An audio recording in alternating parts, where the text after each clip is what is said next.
Hello, everyone, and welcome to the anticipated releases of July 2019. My name is Mike. My name is Nick. I'm Travis. Matt's right here. And it's the four of us talking about some anticipated releases. Nick, I like that you laugh every time Matt does his introductions. Well, he did like Matt right here. What kind of intro is that? Matt A coming perfect at you one, from Nick. A perfect one. I'm right here, right It in is. front I of you. apologize. Anyway, we're talking about games coming out in July. There's not a whole lot of like incredible games coming out, but we do have a few that we wanted to highlight as always because it's our, it's what we do and we're going to do it no matter what. So, who wants to start with their first game? Not me. I started a lot. I'll say start. one of my game. Or okay, Matt, Matt you will go. start. Let Matt start. Whoa! I start. I'm stepping up to the plate. Okay. All right, let's go then. All right then. Well, so as you guys all know, the fourth game technically of Wolfenstein, like the newer version of Wolfenstein, Youngblood, is coming out on the 26th to pretty much all consoles, the Switch including, which is pretty nice because before I guess it was like relegated to just actually now it's on the Wii. It's on the Wii U, I think. But yeah. Was it? Could be. I don't know. I know it came to Switch. It just came later, but now it's Yeah. nice Yeah. that it's coming on the same date. Yeah. Mm-hmm. But yeah, anyways, just a brief synopsis. Basically, like, Wolfenstein's about, if you haven't played it before, it's like an alternate universe where Nazis somehow won. So, you're kind of like, America's not like the underdog, and yeah, so you're basically following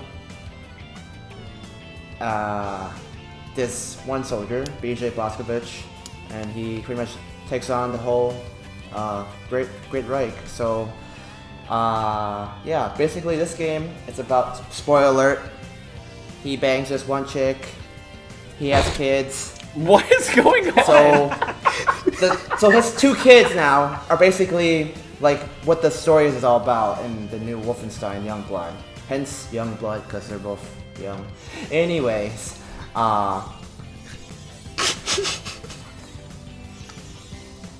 it is really fun because not only do you get to kill Nazis, you get to kill Nazis with a buddy or the AI, but preferably, hey, if your friend's got Wolfenstein Youngblood as well, why not hop on and kill some Nazis together? And the gameplay is pretty simple. It's like any other first-person shooter, but it's got a pretty good story.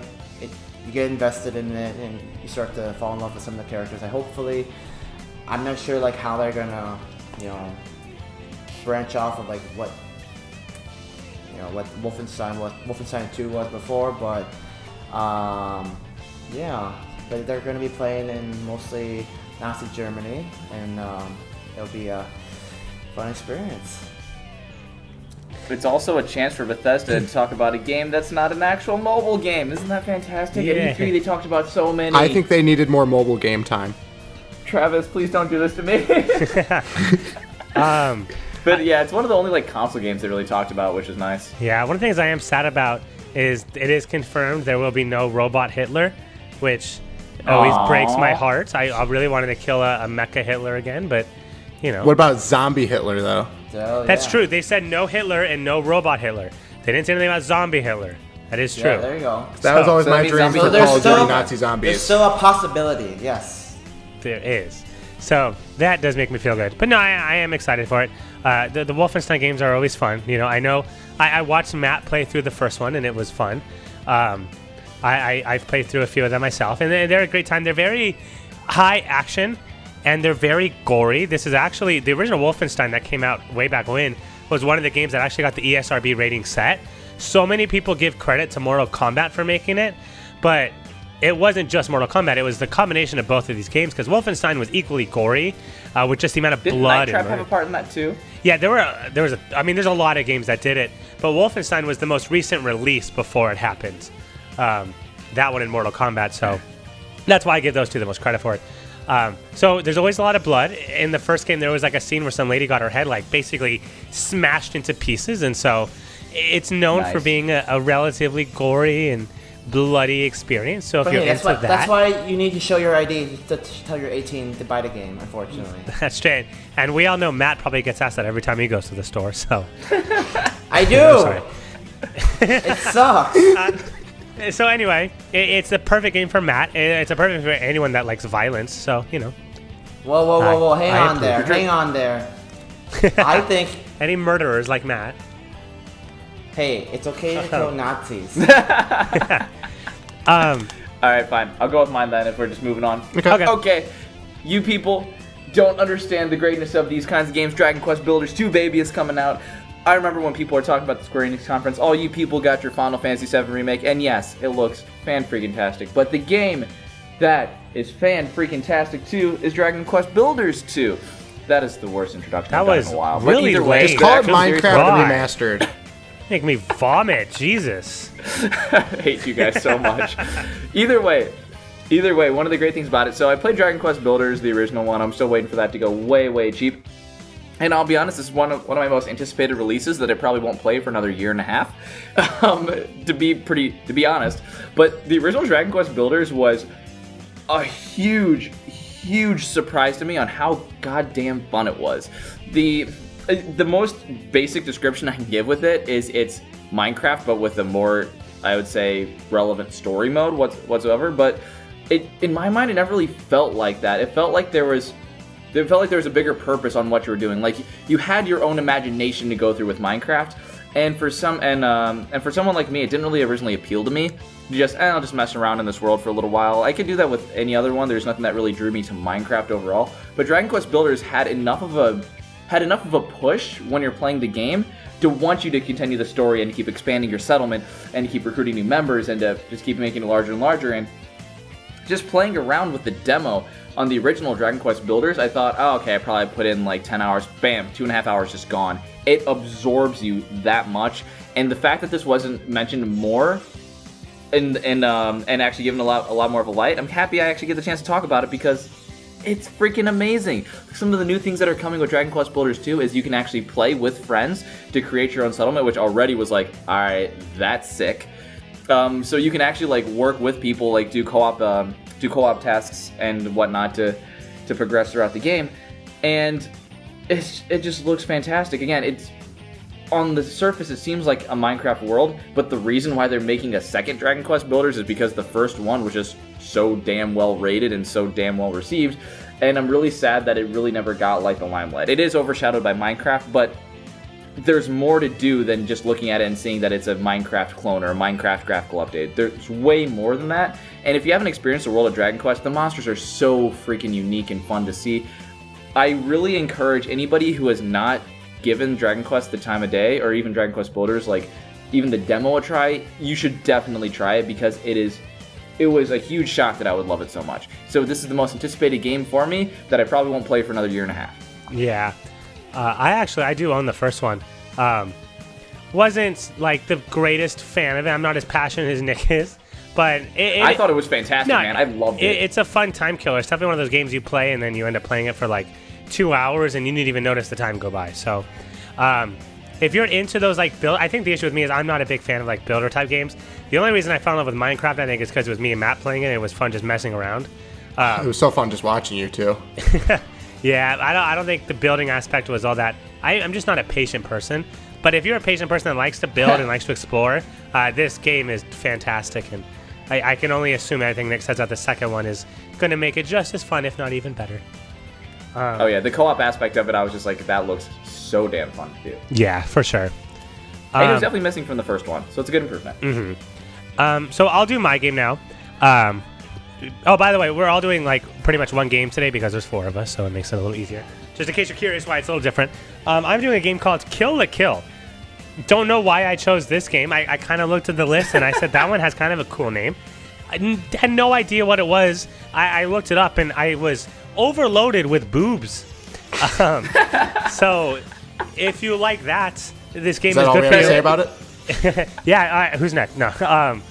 So it is a fighting game, and so it does look interesting. It looks like it follows kind of the typical combat experience. I don't know how easy or how difficult the moveset is to use. From what I've seen, it doesn't look like it'll be too hard to learn how to play or to pick up the game. There's a lot of I always think it's funny with these types of games. I don't know if we're supposed to know who these people are. I think it's based off of a TV show, maybe, because they've been doing character introduction reveals, and they'll pull out a character like Iwa Kurikagawa, and I'm like, I don't know who that is. I don't know, I don't know if that's supposed to be like a grand reveal. Doesn't mean anything to me. But I do think it's based off of a TV show or something along those lines. But it's a very cool looking game. A lot of exposure in the naughty areas, if you will. I was telling them before, it rivals Dead or Alive in terms of how much there is. So, and that always kind of annoys me, I'll be honest, because I'm always like, I want a game with beautiful characters that have, a lot of depth in their story. Not characters that wear armor that's diamonds on their nipples. I don't see how that's exactly. protecting anybody. I want my imagination to carry on what their boobs look like. I don't want them to be presented to me. Yeah, leave a little bit to the imagination, people. No, I don't have much to say about the game. It is cool. It's a fighting game. I don't think it'll be a full $60.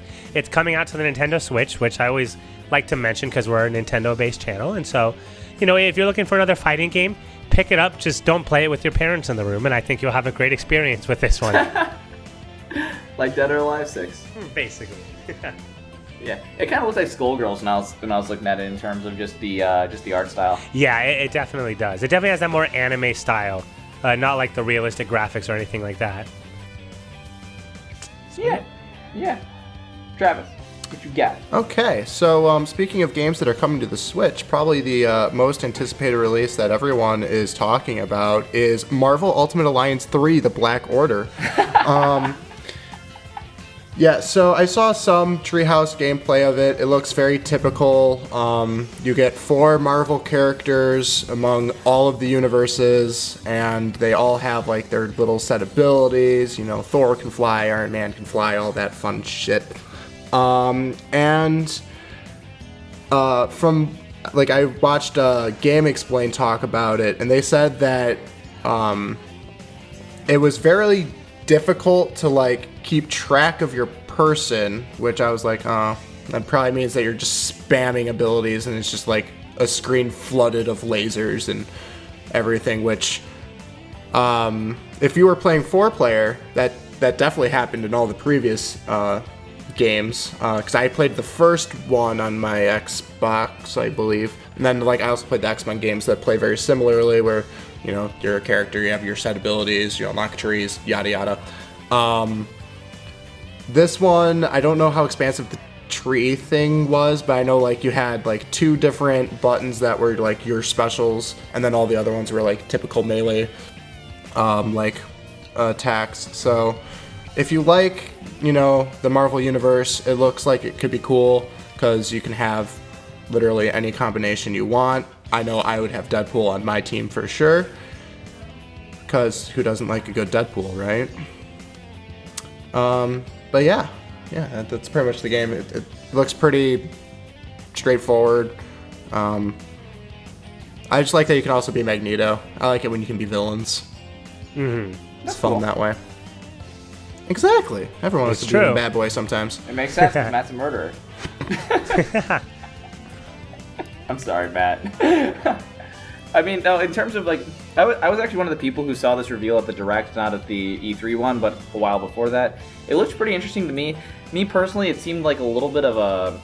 I was more excited about it before. Now I'm not as excited about it, just after seeing some gameplay of it. I'm not sure if Travis was completely feeling this way, but after seeing some gameplay, I'm like, in the beginning, it was more appealing to me on paper than what I'm seeing gameplay-wise. I'm not sure if it was the same way for you, Travis. I would concur. Okay. It'll probably still be fun to play with friends and whatnot. I think they also are allowing couch co-op, so that'll be cool. It is couch co-op.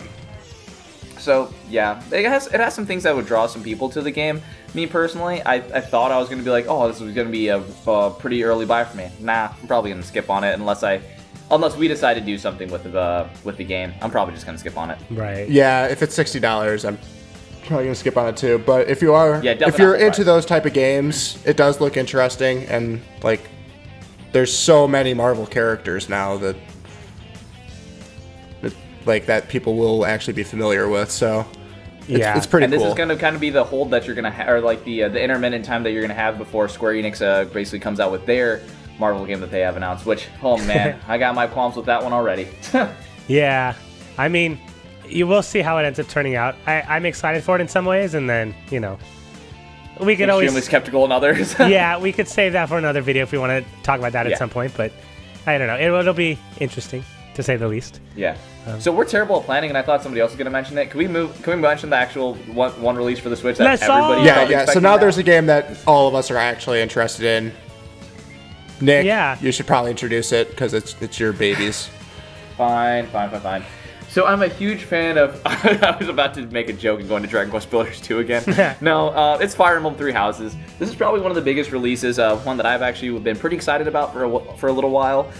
In terms of how it's doing things different from the different Fire Emblem games, it had a decent amount of iteration from like the Wii, like the DS days to the 3DS, because Awakening kind of revitalized the series and has kind of made it kind of fresh. But when Awakening brought saved the Fire Emblem franchise, it also caused a huge divide in terms of what people are really wanting. And it seems like every game since then has also come with kind of a really big, I would say, like a divisive issue or something like that. Like you had issues with Fire Emblem Fates and like gay conversion therapy in one of the supports or something like that, and like face touching and whatnot. Like there was always like a divisive issue and some stupid like debate that was brought up because of it. And I'm really thankful that Fire Emblem Three Houses isn't coming with one of them. It's actually coming in with not a huge controversy, I guess, and I like that. I like that a lot. In terms of the gameplay, so the reason why Shadows of Valentia, the 3DS game, was a lot different than Fire Emblem Fates was because it was a remake of Fire Emblem Gaiden. This game is actually going along the regular... It's not a remake, it's not a remaster, this is a completely new game, and the story is between three different rivaling houses, different rivaling families, but what's at the center of them is kind of like, I don't want to say cathedral, it's a bad way to say it, but kind of like a safe haven where they would train people to become members of the army. And that's kind of like the central focus of it, is it instead of giving more of they want to have more of an emphasis of like a free time element where you can level up classes and like interact with people on a more personal level and actually have these conversations in a different vein than just the talking to them on a battlefield. And I think that's going to be good or bad. It's already starting to push me into the ways of, I'm skeptical about this, because at the core of every Fire Emblem game, it was more about the battle. It's more about the battle and the war and whatever else happened. Oh, sorry. Back to the story thing. It was there was a 5-year shift, and then something happened. The thing that happened was a mystery, and they'll probably reveal it in the story, obviously. But then they're now butting heads against each other, and now they're at odds. And basically, your whole point in Fire Emblem Three Houses is to choose one of the sides, and then kind of go about through there. It looks like a game that will have good replayability as well. And the whole free time element that I'm getting back to now, I don't think it will be as divisive because, let's face it, like Fire Emblem Fates had a pretty laughably bad story, but it's still my favorite just because the combat was freaking amazing and all the extra stuff that she had to do. But it seems like they're going for more of a Persona-esque feel with the kind of free time elements, and I was already talking with Travis about this. It makes me a little worried. I'm still excited about the game nonetheless. A couple things about the combat too that I want to note on. Weapon durability is back. Weapon durability wasn't in Fire Emblem Fates or Shadows of Valentia, so that's 2 games that it skipped out of. And the fact that it seems that what was it? But the one thing that is carried from Shadows of Valentia is that you have certain weapon arts, and arts actually do damage to your health when you use them. So it almost is more of like a double-edged sword mechanic, which I really loved, where you can go for the more devastating attack just to finish off a kill, but you're also putting your own unit at risk of dying because of that, because you're risking part of his health to pull off that attack. So there's a lot of push and pull that I really like about the combat system. The thing that I'm worried about is it's taking too much of an emphasis away from the story and battle, but that's just from what I've seen from the Treehouse presentation, because they were showing a lot of free time elements and I didn't see a lot of the battling. So I could be unjustified in my skepticism of the game, but as of right now, I'm still very excited for the game, and it being portable on Switch is, again, a huge, huge plus that should be an easy selling point. Mm-hmm. Yeah, I pretty much fall in line with what you were just saying there. Like, I feel like with Treehouses, sometimes they kind of try to just emphasize the new aspects of it, and I'm hoping that's the case here, that, the ratio they've showing things is not, accurate to what the game is. Yes, that's what I'm hoping for. Yeah, I'm hoping the same thing where it's just like, we're going to show this off because it's the new thing. But in reality, it's not going to be like overshadowing like the main things, because Fire Emblem hasn't taken a lot of bad steps in their franchise, I feel like. their worst games aren't bad, they're just kind of average. Usually Fire Emblem's pretty consistent with making pretty solid games. Even if they make a couple mistakes here and there, across the board, the games usually come out pretty good.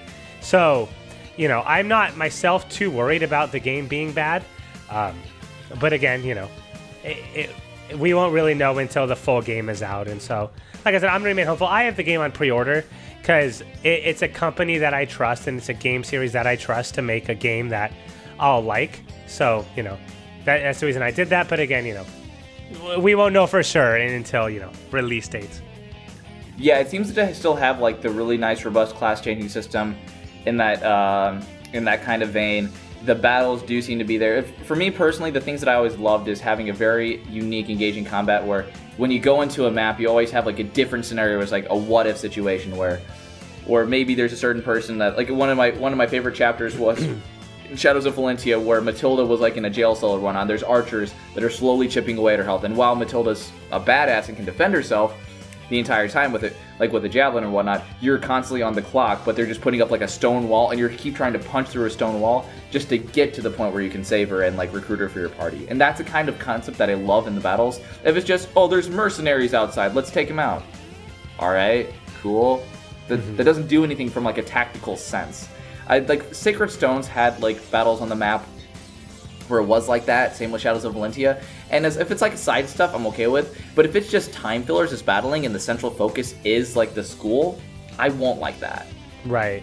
I mean, yeah. I've heard that there are they put in a thing where you can just skip over all the things at the school and just go straight to the tests, which is the battle combat while you're in the school phase, and then. Interesting. Yeah. So if you don't like it, then you don't have to do any of it, but you won't get like the said benefits of choosing like specific people to have better stats. So it's kind of up to you on if you want to like optimize your favorite team of favorite like characters and then have them be a specific role versus just kind of letting the game default what they think these characters were supposed to be and then just dealing with it like that. Yeah, like the support conversations in every Fire Emblem game have always been, oh my god, so outstanding. And especially Shadows of Valentia, that was one of my favorite parts, was just like, for example, like the Delthea and Luthier support conversation is one of my favorite things. It's literally Delthea, the little sister of this guy, trying to teach him how to do a compliment. And it's coming from like your cocky younger sister. It's one of the funniest things that like I've seen. But like that's always been good. But again, because I'm not worried about that aspect. But I'm thinking that they might be pushing a little too far. I like the fact that they're giving different options in terms of like leveling up your like your weapon classes and everything. And I think Shadows of Valentia did it right, being able to unlock certain abilities when you're using certain weapons over a certain duration. It might be too far of a push in my mind, but I still liked Fates and the ability to make your own like the My Castle area and put everything in there. I got really into the customization there. So for me personally, like Fire Emblem Three Houses hitting the right notes is again not coming in with a controversy, at least at the moment. Hopefully it stays that way. It seems to be I was worried about the narrative. The most recent Nintendo Direct trailer and whatnot kind of shied that away. Right now, my only skepticism is coming from the personal time elements, and as long as it doesn't detract too much from what I consider the core Fire Emblem experience, because before I wasn't even one of the people who got into the game just because of the extra like offspring that you can get from Awakening. You know, some people got pissed off about that, not me personally. As long as it doesn't deviate too much from what I think the core Fire Emblem experience is, which has a really engaging narrative, typically in a medieval setting, and has robust class-changing options, and great character depth, and the tactical battling that it has, I think I'll be fine. The free time element is my only skepticism right now. Mm-hmm. Yeah, because like I have the same fear. Is like I don't know how long it takes for you to have that 5-year jump, and then I don't know if there's still going to be like a central, like here's your base of whatever house you chose, and now you can still do free time with that or not. So yeah, and maybe some parts you can't access them anymore or something. Yeah. So my ideal way of how this will work is you'll have the house or like be at the school. You can draft, your team, because you can even convince like the minor characters of other houses to switch to your house. Yeah, to join yours. I did see that. Which I think is cool because I'm not fond of the clout or the yellow deer people, but I really like the really big dude who doesn't have a fitting shirt. So I'll probably try and draft him on my team on whether I choose the blue or the red-black team. But so I'm hoping that like the house, like I'll have enough time to like make or like, you know, change the classes to, you know, the next level things. I don't play Fire Emblem ever. It's also the reason I'm excited for this game is it's actually coming to a thing I have. So yeah. Fire Emblem is not the best at coming out on popular consoles. Yeah. So I'm just excited to have a good strategy game again. So I'm hoping it doesn't take too much time to like have that 5-year jump and then just have it basically be strictly combat and then having the story go through that combat once you like set your essential things like in place at the school. Yeah, I understand. Yeah. But yeah, I'm overall pretty excited about it. Skeptical about one thing.